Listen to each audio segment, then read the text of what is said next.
São Lucas 24 horas está começando e nesta edição você vai conhecer a UTI pediátrica do São Lucas Hospital Center. Em uma conversa com a pediatra intensivista do hospital, doutora Ariane Gaspar, a médica explica sobre o trabalho humanizado feito com as crianças internadas. Ainda no programa de hoje, o coordenador do pronto-socorro, Dr. André Schier, vai falar sobre os atendimentos realizados no departamento. O São Lucas 24 horas começa agora!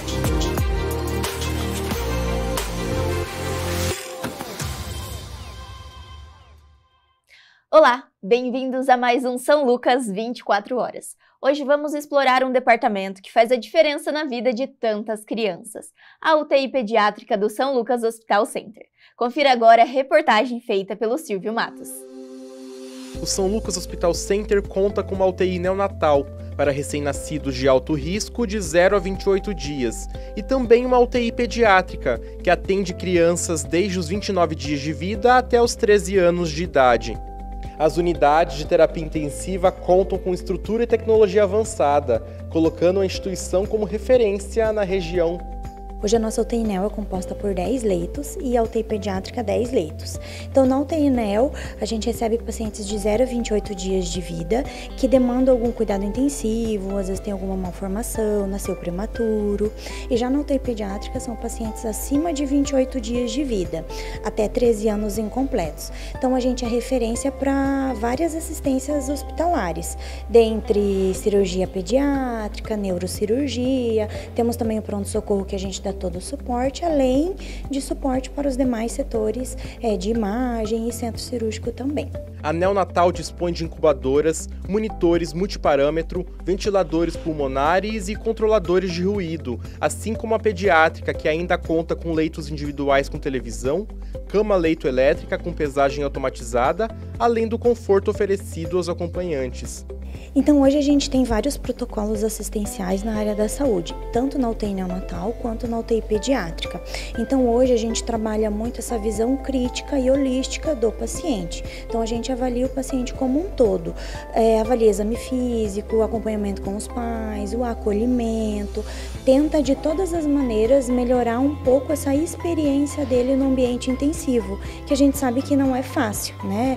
Tem momentos felizes, momentos tristes, mas a gente sempre tenta melhorar esse engajamento e a experiência do paciente e da sua família também. A UTI pediátrica é a única do município de Cascavel com referência para atendimento de crianças via particular ou convênio. Além disso, há possibilidade para atendimento pelo Sistema Único de Saúde. A coordenadora de enfermagem das UTIs, a enfermeira Ana Tamara, destaca a relevância do serviço para a região oeste do Paraná. Então hoje a instituição, a gente tem vários equipamentos à disposição para melhorar essa qualidade da assistência ao paciente, tanto neonatal quanto pediátrico. E hoje a gente é referência para várias especialidades médicas, dentre neurocirurgia, cirurgia pediátrica, nefro, pediátrico. Então a gente é composto por vários profissionais e muitas pessoas vêm buscar assistência aqui no nosso hospital, devido à qualidade dos profissionais e à qualidade dos equipamentos.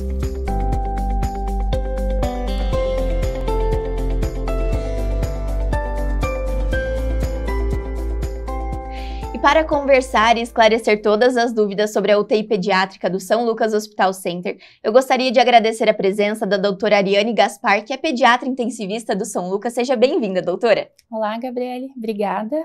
Então, para começar a nossa conversa sobre a UTI, ela é um setor muito importante do São Lucas e eu gostaria que a doutora explicasse um pouco mais sobre o trabalho desenvolvido, então, na UTI pediátrica aqui do hospital. Então, sem dúvidas, a UTI pediátrica é um setor de importância, né? Digamos que a gente faz um cuidado intensivo de pacientes que necessitem, né, de cuidado, de monitorização, de reavaliações sucessivas. Então, esses pacientes eles podem chegar pelo pronto-socorro, né? São pacientes que fazem procura direta e que na admissão os pediatras do pronto-socorro identificam que tem alguma condição que necessita ser transferido para a UTI pediátrica. Os pacientes eles podem vir também do centro cirúrgico, né? Então, é uma retaguarda importante que permite que o centro cirúrgico tenha cirurgias de grande porte, cirurgias mais complexas pediátricas. Então, a gente faz esse cuidado pós-operatório também. E também é um setor para onde crianças que já estão internadas nas enfermarias, né, no piso, que às vezes evoluem de maneira com piora, né, apesar do tratamento, então possibilita que o paciente continue sendo assistido na instituição até que tenha uma boa evolução, então é transferido para a UTI pediátrica, onde a gente faz esse cuidado um pouquinho mais intensivo mesmo, né? Certo. A doutora poderia explicar também qual a capacidade da UTI pediátrica aqui do São Lucas Hospital Center e quais são os principais casos e doenças que são tratadas na UTI? Sim, então a nossa UTI pediátrica, ela tem 10 leitos no total, né?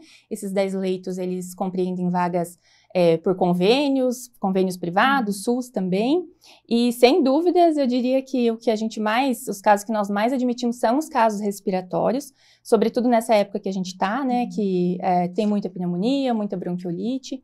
Depois disso a gente tem os casos cirúrgicos, né, os pós-operatórios, dentre os pós-operatórios as neurocirurgias pediátricas, né, ocupam um papel importante ali na taxa de admissões da UTI pediátrica, outras cirurgias pediátricas também, e aí temos outras situações clínicas, né, cetoacidose diabética, crises convulsivas, infecções no geral, e também as causas externas, né, que são os acidentes domésticos, acidentes automobilísticos, queimaduras, que acabam entrando como acidente também, então mais ou menos nessa ordem. Tem, então, diversos tipos de casos também. Diversos. Isso. A doutora poderia nos dizer quais são os principais desafios enfrentados, então, no cuidado na UTI pediátrica? Porque a gente sabe que com criança, o cuidado, ele é diferente também. E quais são os preparos que a equipe precisa ter para lidar com essas situações, doutora? Bom, então, pelo fato de ser pediátrico, né, a gente sabe que criança pode ser um bebê e pode ser uma criança já que está na adolescência. Então, eu diria que a primeira dificuldade que a gente tem é lidar com uma faixa tão ampla, né, uma faixa etária tão ampla. Então, muitas vezes muda a medicação de escolha, muda a dose, muda a prescrição. Isso é um desafio técnico, né? Claro que todos muito bem preparados, mas entra como um desafio técnico. Na prática, eu diria que lidar com o estresse emocional da família é um desafio também, que a gente é treinado e faz parte do nosso trabalho, a gente acaba fazendo isso de maneira automática, mas é um desafio, né? Porque, afinal de contas, a gente cuida da criança, mas tem os pais que estão passando por um momento de angústia, de preocupação. Isso é um desafio também. E ainda falando das faixas etárias, né, as crianças pequenas, elas, por exemplo, elas não falam, né, então a gente precisa identificar dor, sofrimento, alguma angústia que tá acontecendo para poder ser tratado, já crianças maiores conseguem relatar para a gente. E ainda tem pacientes que às vezes estão sedados que também não irão relatar. Então a gente usa algumas ferramentas que hoje em dia já são disponíveis, né, aplicações de escalas, de scores, para que a gente consiga digamos assim, lidar um pouquinho melhor e tratar melhor esses pacientes, né? Muito bem. A doutora comentou agora sobre os pais e familiares. Doutora, qual a importância, então, da família nesse momento de tratamento das crianças que estão na UTI? Sem dúvidas, a família é fundamental, faz parte do tratamento, né? Faz parte desse processo de internamento na UTI pediátrica. Então, quando a gente fala do ECA, do Estatuto da Criança e do Adolescente, a gente sabe que nesse estatuto é direito da criança e do adolescente ter um acompanhante 24 horas durante o internamento na UTI pediátrica. E diante disso, a gente costuma dizer que é dever dos pais ou responsáveis proporcionarem isso para a criança, né? Porque, afinal de contas, a criança está... se para os pais já é estressante ver uma criança na UTI, né? Vamos pensar para a criança que não entende o que está acontecendo. Então, ter a figura de alguém, pai, mãe ou cuidador com quem é mais habituado, perto, né? Isso transmite segurança, muitas vezes eles ficam mais calmos. E indo um pouquinho mais longe, hoje em dia a gente tem estudos que mostram que a presença do familiar na UTI, inclusive, colabora para melhores desfechos, as crianças evoluem melhor.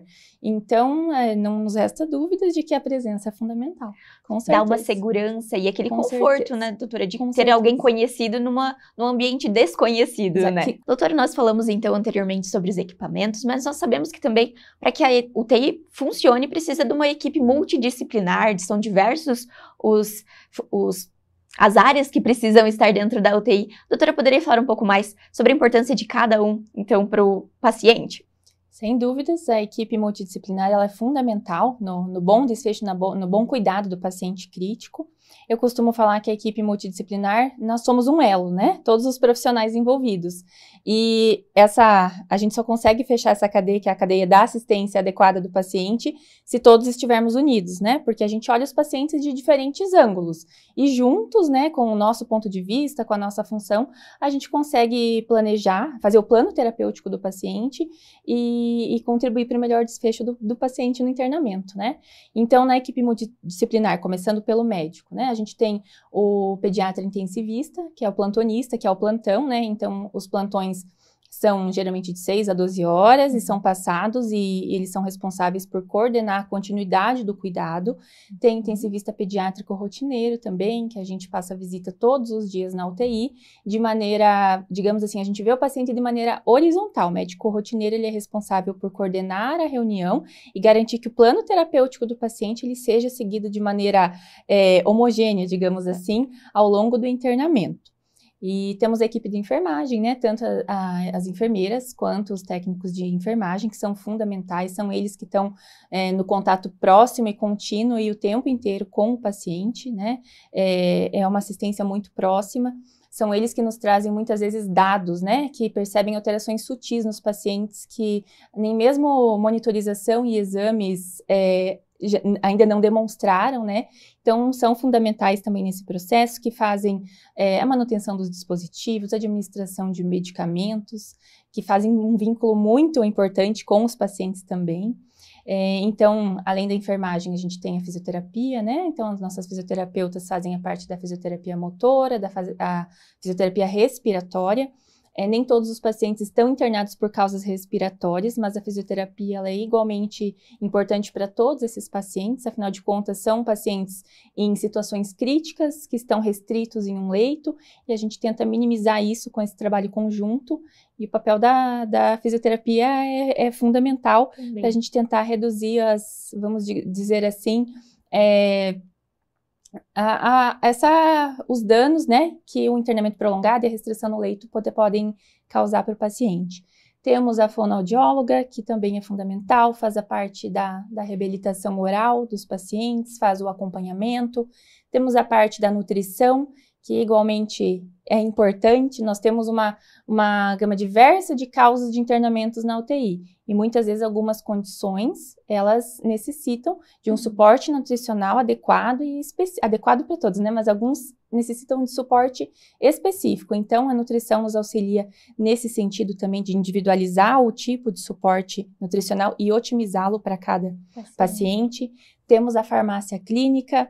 Então, a farmácia clínica é responsável, participa com a gente dos rounds, é responsável pela revisão das prescrições, por avaliar a interação medicamentosa, né? Afinal de contas, uma prescrição de UTI é uma prescrição com muitos itens e podem acontecer coincidências de horários, interações medicamentosas, e a farmácia clínica é fundamental nesse processo. Então, uma gama enorme de profissionais. A psicologia é fundamental também, né? Como a gente costuma dizer, a gente precisa, é um estresse emocional muito grande para o paciente, para a família, estar numa UTI, né, independente do contexto ou da gravidade, é estressante estar ali, então a psicologia também nos fornece um suporte fundamental nesse sentido. Um trabalho em equipe, né, Com doutora? certeza. Um trabalho bem completo e que traz mais segurança e cuidado com os pacientes. Com certeza. A doutora poderia falar, então, sobre os equipamentos e tratamentos recentes utilizados na UTI pediátrica? Sim, e realmente a nossa UTI, nós temos tido muitas novidades, né, dentro da tecnologia. E por ser a gente está em uma unidade nova, né, desde março, então, começando a falar desde do leito, né, as camas são camas automatizadas, o peso do paciente é feito na cama de maneira automática, né, não tem o desconforto de ter que deixar o paciente suspenso para pesar, ou retirar do leito, né, muitas condições clínicas não permitem, ou oferecem risco para o paciente, para tirar só para fazer o peso, então a gente já consegue fazer isso de maneira mais segura.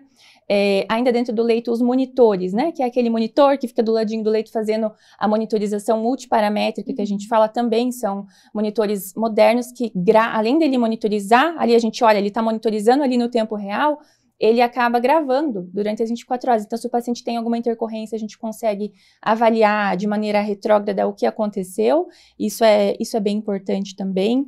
nós temos o sistema Point of Care, que é o STAT, que a gente chama, que é um aparelho que a gente coleta, por exemplo, o paciente chegou muito grave para a gente coleta o exame, esse aparelho roda em cerca de 1 minuto, mais ou menos, uma gasometria arterial e eletrólitos. Então, a gente consegue, esses exames são exames cruciais no paciente crítico, e a gente consegue esse exame em um tempo, né, um tempo recorde, em 1 minuto, para tomar pelo menos as condutas iniciais e principais. Então, sem dúvidas, é um diferencial. E temos o catéter de alto fluxo, né, que também é uma novidade, que é um dispositivo que a gente usa muito em casos respiratórios, principalmente em bronquiolite, que na pediatria tem um grande diferencial, porque ele é muito confortável, né?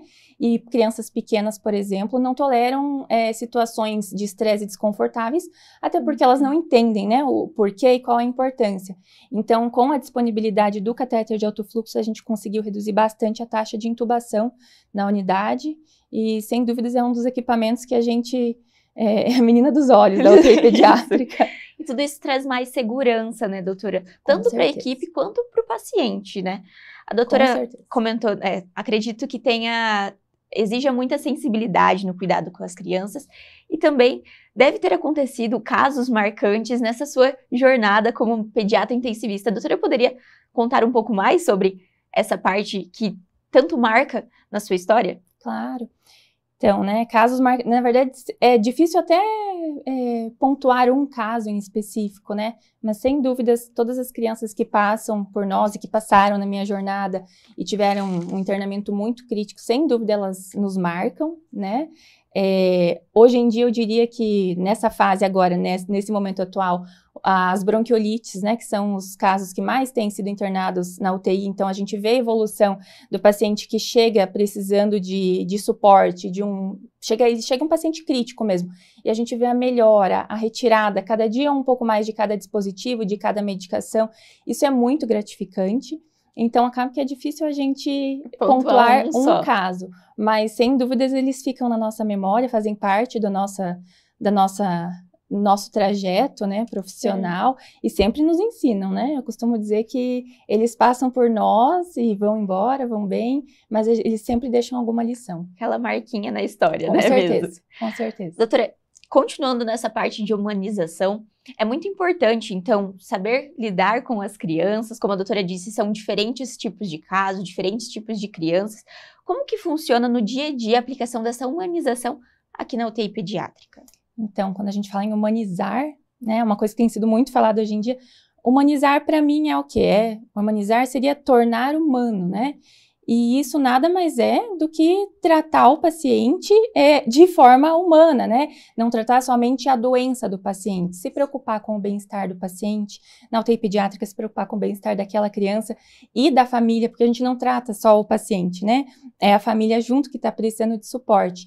Então, eu diria que a humanização na UTI pediátrica é sim, a gente se preocupar com o estado crítico da criança, termos o profissionalismo de tomarmos sempre as melhores condutas, mas tentarmos nos preocupar também com o bem-estar daquela criança e daquela família. Isso a gente pode fazer de diversas formas.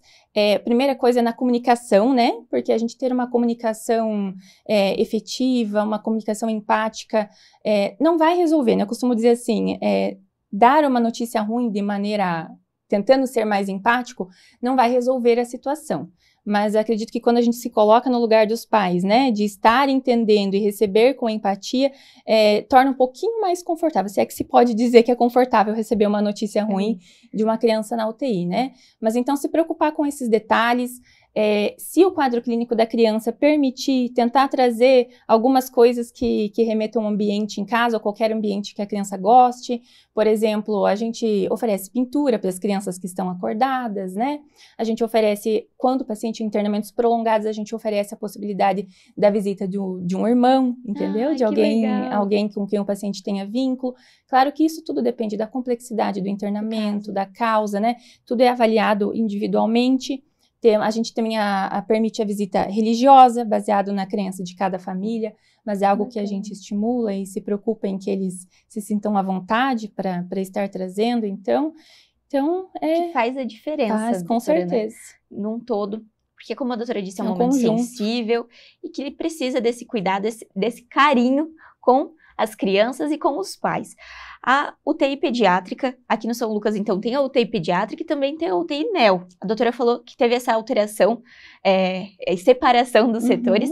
Qual que é a diferença, então, da UTI NEO, da UTI pediátrica, e como que é a importância desses setores trabalharem em conjunto?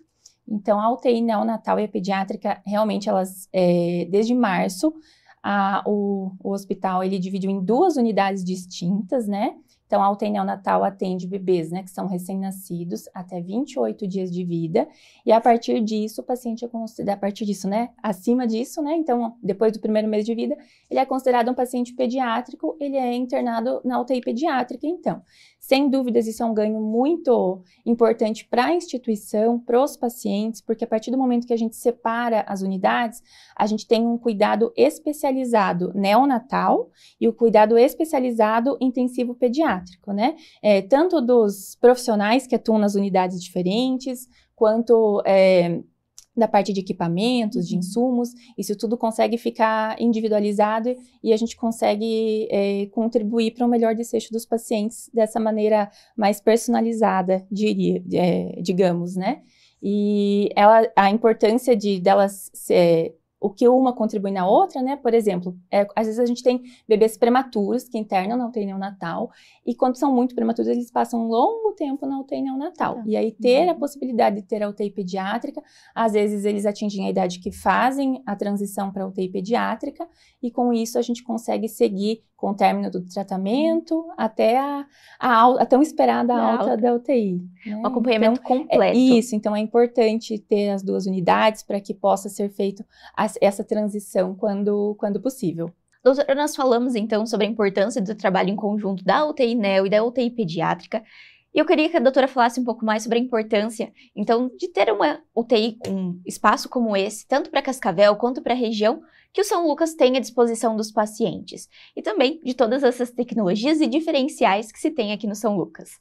Então, a gente sabe que a região oeste do Paraná é um polo de saúde que está em constante crescimento e desenvolvimento, e justamente por ser um polo, a demanda para atendimento de pacientes cada vez mais complexos, ela está aumentando, e isso não é diferente para a população pediátrica, para a população neonatal. Então, com certeza, termos a UTI neonatal e pediátrica no São Lucas, agora 2 UTIs individualizadas, com mais leitos, né, especializadas no cuidado de uma e outra população, sem dúvidas é importante para a gente conseguir atender essa demanda da região oeste, e não só apenas atender, mas atender de maneira adequada, conseguindo fornecer tecnologias que garantem, que aumentam o sucesso do cuidado, né, melhoram o desfecho desses pacientes.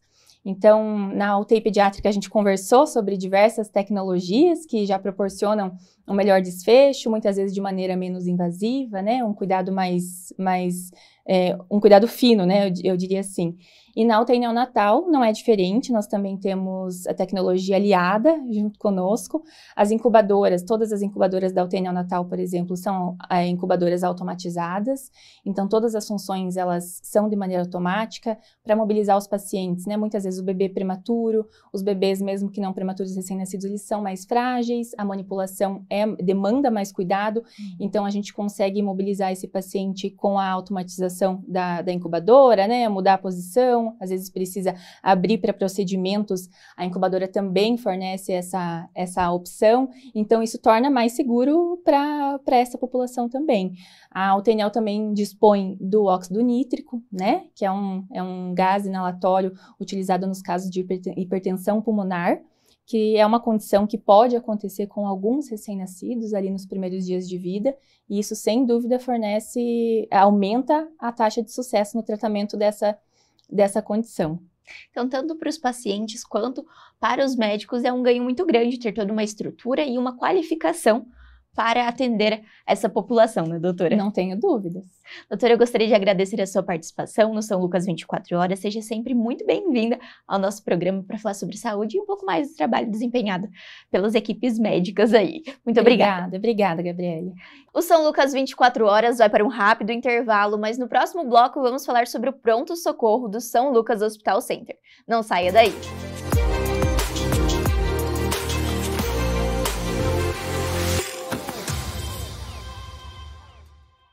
E se você pudesse escolher como desejaria estar em 5 anos? Considere a carreira e seus sonhos. Considere a velocidade das mudanças no mundo e do trabalho. Ninguém evolui sem metas, sem estudo. Uma escolha inteligente te impede de parar. Centro Universitário FAG, a escolha da inovação, excelência e do empreendedorismo. Inscrições pelo site fag.edu.br/vestibular. São Lucas Hospital Center. Atendimento de urgência e emergência. Cascavel.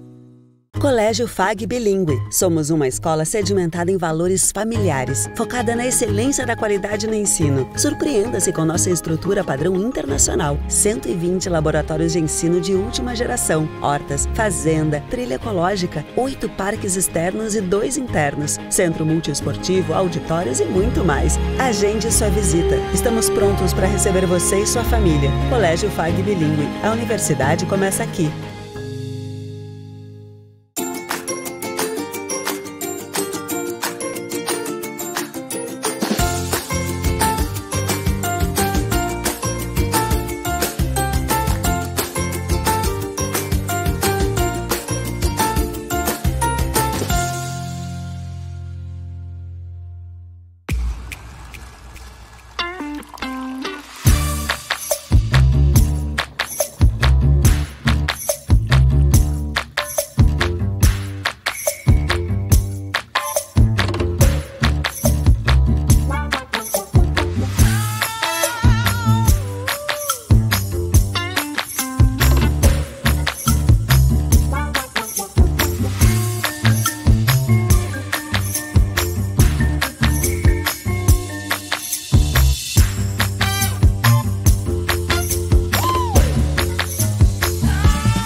O São Lucas 24 Horas está de volta e agora nós vamos falar sobre um setor que é muitas vezes a porta de entrada dos pacientes no São Lucas Hospital Center, o pronto-socorro.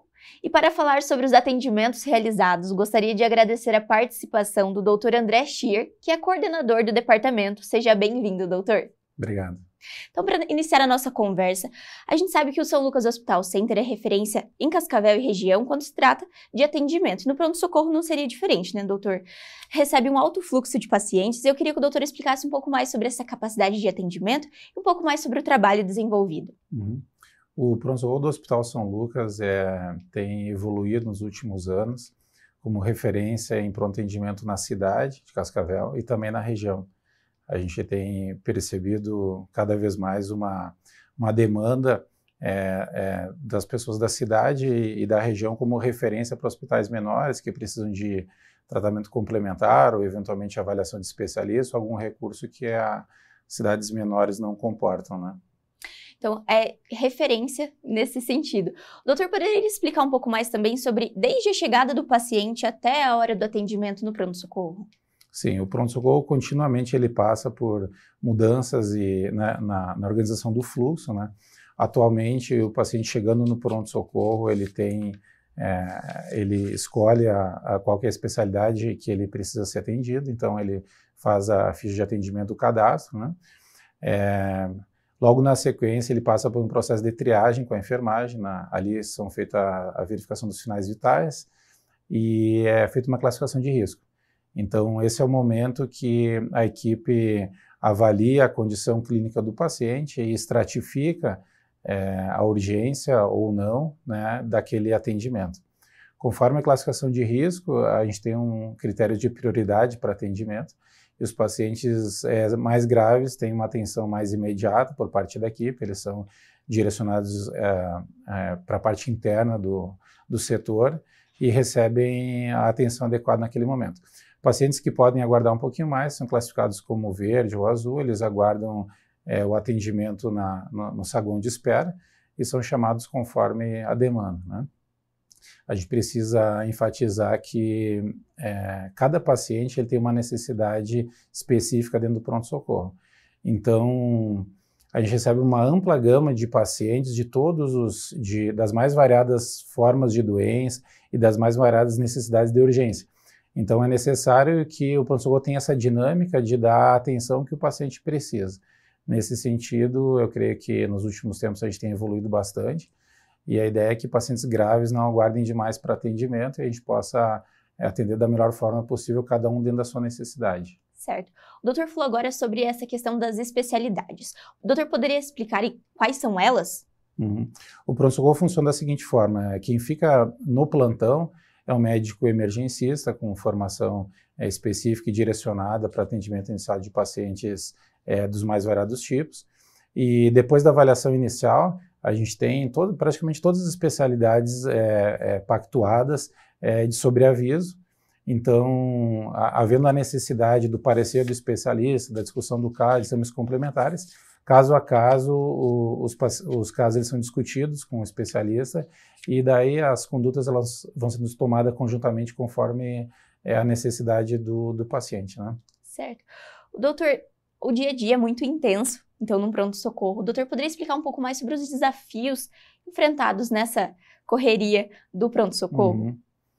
É um setor que exige bastante do profissional, tanto tecnicamente quanto psicologicamente, porque é um setor peculiar onde você está sempre exposto à pressão dos mais variados tipos, né?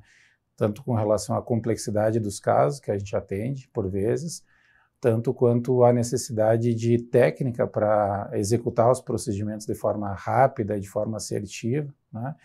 Quanto mais capacitado o profissional está, menor a chance da gente ter desdobramentos desfavoráveis, né? Então, as pessoas que trabalham no pronto-socorro, a equipe médica, a equipe de enfermagem, também o pessoal da recepção, são pessoas que já têm um treinamento voltado para esse tipo de situação e tendem a dar uma melhor resposta conforme a demanda que a gente recebe. Cabe lembrar também que o pronto-socorro, ele é um setor, ele não é muito previsível. O pronto-socorro, ele faz um efeito sanfona que, às vezes, a gente está trabalhando sobre uma pressão e uma demanda muito grande, como foi o caso agora da epidemia de dengue. Por 3 ou 4 meses, a gente teve um número de atendimentos praticamente duplicado ou triplicado em função da nossa capacidade, em função da alta demanda da procura do serviço por causa da pandemia. Então, há uma necessidade de uma complacência por parte do setor e dos profissionais para atender essa demanda. Alguns períodos onde essa demanda de atendimento ela cai, então não precisam tantos profissionais naquele momento. Então, você pode, no momento, estar tranquilo, né, atendendo um outro paciente, e no momento seguinte você pode estar com uma demanda alta, e isso exige uma certa maleabilidade por parte de quem trabalha lá. Um preparo também da equipe. O doutor comentou um pouco mais sobre as equipes. O doutor poderia explicar sobre a importância de ter, então, uma equipe multidisciplinar e quais são os profissionais presentes no pronto-socorro? Ali no pronto-socorro adulto, a gente tem a equipe da recepção, né, que faz o atendimento inicial, a abertura do cadastro, né, e a parte administrativa. A gente tem uma equipe grande, que é a equipe da enfermagem, formada por técnicos de enfermagem e enfermeiro, né? E a gente tem a equipe dos médicos plantonistas. Nesse momento agora são 3 plantonistas que fazem plantão durante o dia e à noite tem um número menor. E os médicos ginecologistas também, a gente tem plantão de gineco-obstetrícia e também plantão ortopédico presencial durante o dia e de sobreaviso à noite. Então é mais do que uma especialidade atendendo ao mesmo tempo, né? A enfermagem tem que ter uma certa capacidade para conseguir desenvolver o trabalho com todas as especialidades simultaneamente, o que em momentos de grande demanda ele gera bastante atividade, por assim dizer, né? Mas a equipe já está treinada e tem fluído bem, tem funcionado bem, mesmo nos momentos de alta demanda. Certo, tem uma organização para que tudo aconteça da melhor forma para o paciente, né, doutor? Justamente. Doutor André, o pronto-socorro adulto e o pronto-socorro infantil, eles são separados, certo? São divididos. Quais são os benefícios, então, dessa divisão de setor? A forma de acolhimento, a forma de atendimento, assim, ele é melhor feito quando acontece em ambientes separados. Alguns anos atrás, o São Lucas ele tinha o pronto-socorro adulto e infantil no mesmo espaço físico, E o que a gente percebeu é que a atenção que o paciente merecia, ela poderia ser mais individualizada de acordo com a faixa etária, né? Então a gente consegue atender melhor dentro das suas necessidades as crianças no PS Kids, né? E também os adultos no PS Adulto. Então eu creio que a divisão física assim, dos pronto-socorros, eu acho que significa aumento de qualidade e de serviço para ambas as populações, os adultos e as crianças. Né? Doutora, as tecnologias elas fazem parte do dia a dia do São Lucas Hospital Center e eu acredito que no pronto-socorro não seja diferente. O doutor poderia falar um pouco mais sobre os aparelhos e inovações presentes, então, no pronto-socorro? Uhum. Acho que são duas questões. Uma delas é que o pronto-socorro está passando por um período de reformulação, como todo hospital, de reforma física, né? Então, pouco tempo atrás, acho que 2 ou 3 meses atrás, a gente abriu uma ala nova ali na parte de trás do pronto-socorro para acomodar com mais qualidade, monitorar em tempo real a condição clínica de cada paciente. E a gente também é importante enfatizar que o pronto-socorro não funciona de forma independente, mas ele funciona conjuntamente com outros setores do hospital. Então, aqui cabe mencionar os avanços que nós tivemos no setor de imagens, né, no centro de imagens, né, o que facilita muito o trabalho do médico do pronto-socorro. Se a gente tem os outros setores do hospital funcionando bem, o setor de laboratório, o setor de internação de pacientes na enfermaria e principalmente o setor de imagens, a gente consegue rapidamente o acesso a informações que ambulatorialmente, de forma agendada e eletiva, os pacientes levariam muito tempo para conseguir.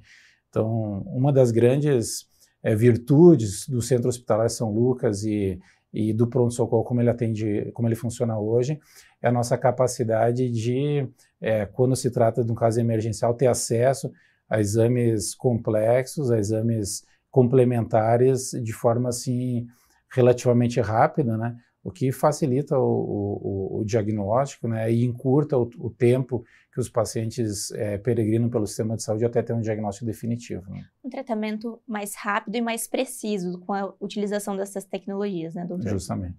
O doutor comentou agora, então, sobre os atendimentos e o São Lucas Hospital Center atende tanto o convênio quanto o SUS. Qual a importância para os pacientes e para a população toda da região oeste do Paraná de ter um pronto-socorro como o do São Lucas, doutor? Uhum. É um pronto-socorro que tem uma característica. Os pacientes, a porta aberta do SUS, ela é para gestantes, basicamente, né? Então, a equipe de gineco-obstetrícia tem uma parte da cidade, da região para a qual as gestantes são referenciadas, que é para cá, né? E o pronto atendimento adulto, clínico, ele é direcionado para pacientes particulares e convênio, né? Absorve uma demanda grande, como eu tinha dito antes, tanto da medicina privada, né, de plano de saúde, quanto também do SUS, né? Acaba sendo uma referência aí, uma boa sugestão aí para as pessoas que moram na cidade e na região. Doutor, e quando se trata do cuidado com o paciente, como é a questão da humanização e esse atendimento detalhado com os pacientes do pronto-socorro? Uhum. A gente procura sempre, dentro do possível, a gente sabe que quando a pessoa chega no pronto-socorro, ninguém chega no pronto-socorro bem, né? Todo mundo chega no pronto-socorro, tem uma necessidade, né? E naquele momento está aflito, está precisando de amparo, está precisando de atenção. E ao mesmo tempo que o paciente tem essa necessidade, o ambiente do pronto-socorro é muito fácil perder um pouco o foco, porque são muitas demandas ao mesmo tempo, né? Há uma preocupação em atender a demanda do paciente especificamente, dentro da complexidade e da necessidade do paciente.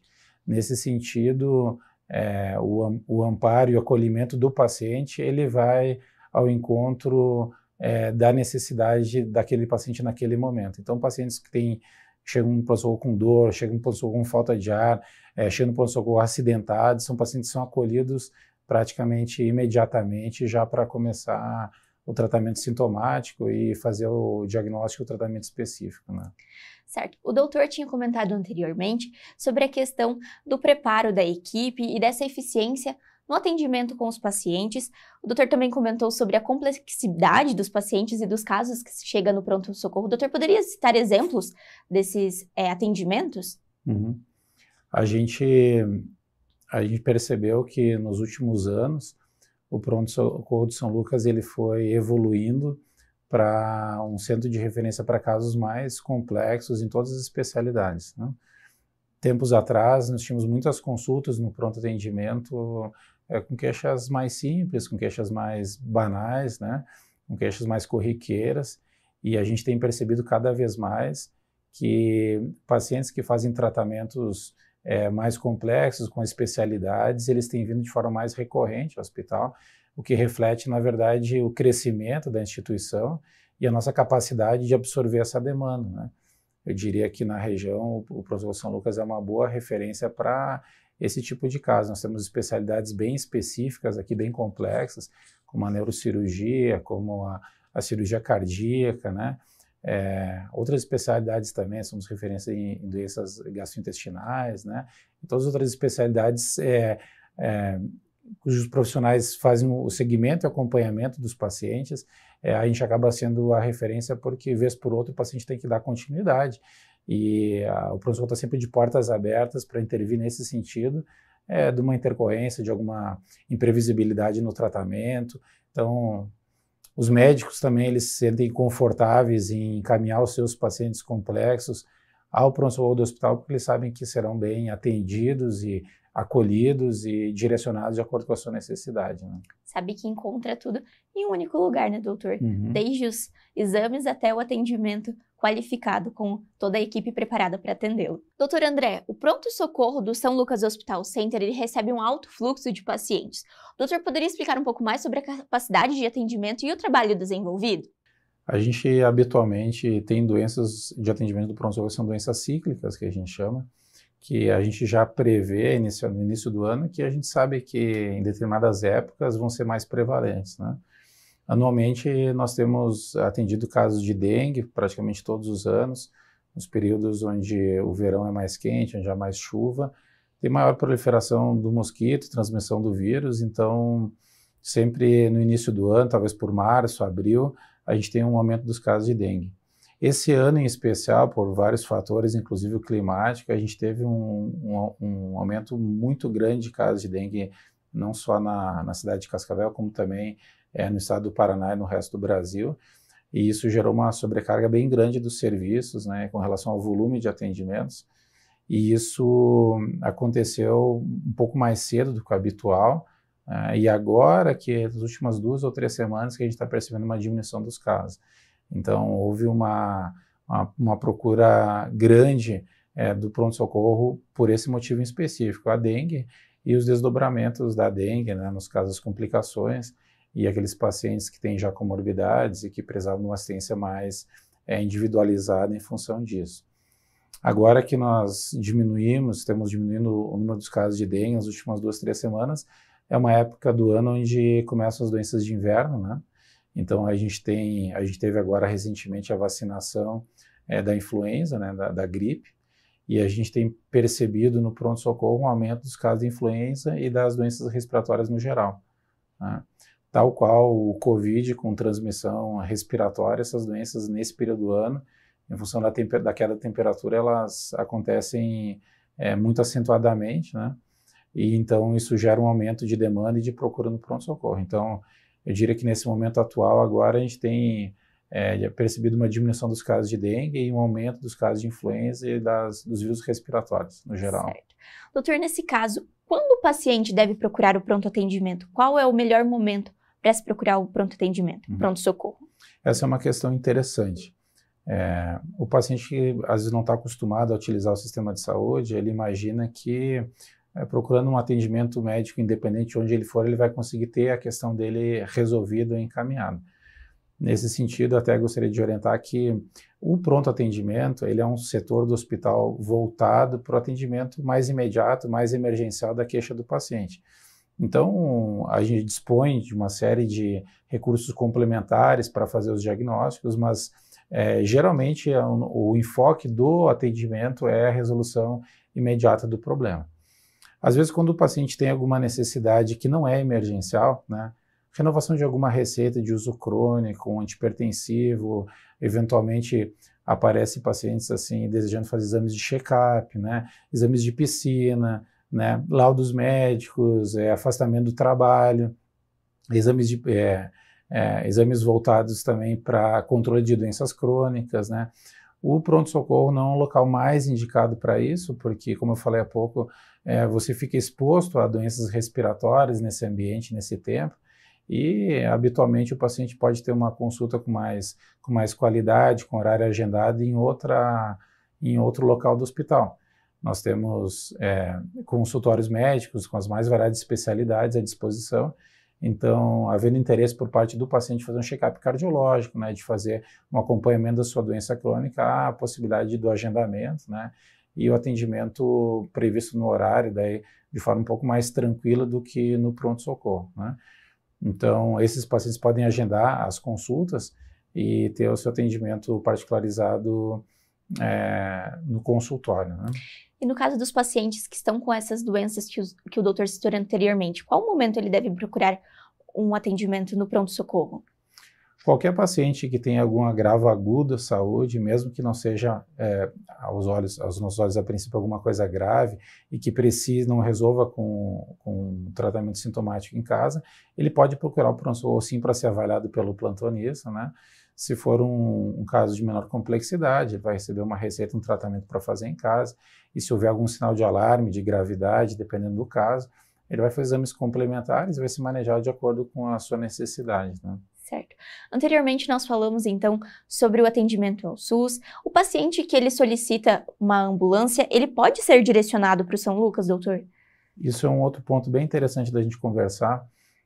Os pacientes que têm plano de saúde, uma grande parcela das pessoas, os habitantes de Cascavel têm plano de saúde, eles imaginam que quando tem um agravo à saúde, necessitando do atendimento de ambulância no pré-hospitalar, quer seja do SAMU, quer seja do SIAT, existe uma ideia de que necessariamente eles serão referenciados para o serviço público, né? Para a UPA, para o HU, para os hospitais públicos, né? Mas não é exatamente assim que acontece. Quando o serviço do pré-hospitalar, o SIAT, o SAMU tem a informação de que o paciente dispõe de plano de saúde e tem a possibilidade de ser atendido no hospital privado, ele pode sim ser referenciado diretamente para o hospital. E nesse sentido, cabe enfatizar que o São Lucas aí é referência e tem todas as especialidades para o tratamento também desse perfil de pacientes, né? Inclusive, a presença do ortopedista no pronto-socorro durante o dia e isso facilita o atendimento dos pacientes traumatizados em especial. A gente tem uma pronta resposta e um alto grau de resolutividade desse tipo de caso no pronto-socorro. Então, o paciente que precisar acionar o serviço de ambulância, quer seja do SAMU, quer seja do SIAT, sempre cabe informar o socorrista, né, o pessoal que está fazendo o atendimento, de que ele dispõe de plano de saúde. Nesse caso, a ambulância ela vai fazer uma regulação via o regulador do sistema, que é o médico do SAMU, e havendo a possibilidade, ele pode ser referenciado por um serviço privado para dar sequência no tratamento, no atendimento. O doutor comentou agora sobre a ortopedia, que é uma área que recebe bastante pacientes. O doutor poderia falar um pouco mais sobre os atendimentos nessa área? Uhum. Recentemente, a gente teve essa boa notícia, que foi a inclusão do ortopedista presencialmente no pronto-socorro do hospital. Isso é muito importante porque uma grande parte dos pacientes que procuram o pronto-socorro tem traumas, né? Às vezes não são traumas tão complexos, mas são traumas que precisam de uma atenção específica, né? E a presença do ortopedista, ela já facilita no sentido de ter um tratamento bem direcionado, no sentido de diagnosticar a lesão e identificar a necessidade de tratamento ou conservador ou cirúrgico, né? Isso não ficaria para um segundo tempo. Até um tempo atrás, eventualmente em outras instituições, o que a gente percebe às vezes é que é feito a medicação para dor, o raio-x, o paciente acaba sendo referenciado para o ortopedista, acaba precisando procurar o especialista no segundo momento, né? O que retarda um pouco o tratamento, retarda um pouco, também atrapalha o paciente, porque o paciente acaba tendo dor por mais tempo, né? E isso tudo é minimizado quando a gente consegue fazer isso tudo num só lugar, né? Já no momento do agravo à saúde, do trauma, né? Então a gente tem essa feliz notícia, aí a gente conta com o ortopedista no pronto-socorro para o tratamento imediato, E também depois daí eles são referenciados para acompanhamento, dependendo do caso, né? Certo. Um grande ganho para a população e para o pronto-socorro, né, doutor, como o doutor citou. Agradeço a sua participação ao São Lucas 24 Horas, seja sempre muito bem-vindo, doutor. Tá bom, obrigado. O São Lucas 24 Horas fica por aqui, mas fica ligadinho que na próxima edição nós vamos falar sobre o HKids, o pronto-socorro infantil do São Lucas Hospital Center. Siga o perfil nas redes sociais, @FH São Lucas Cascavel, para ficar por dentro de todas as novidades e ainda acompanhar a programação completa de podcasts feitos pelos médicos e colaboradores do hospital. Espero você!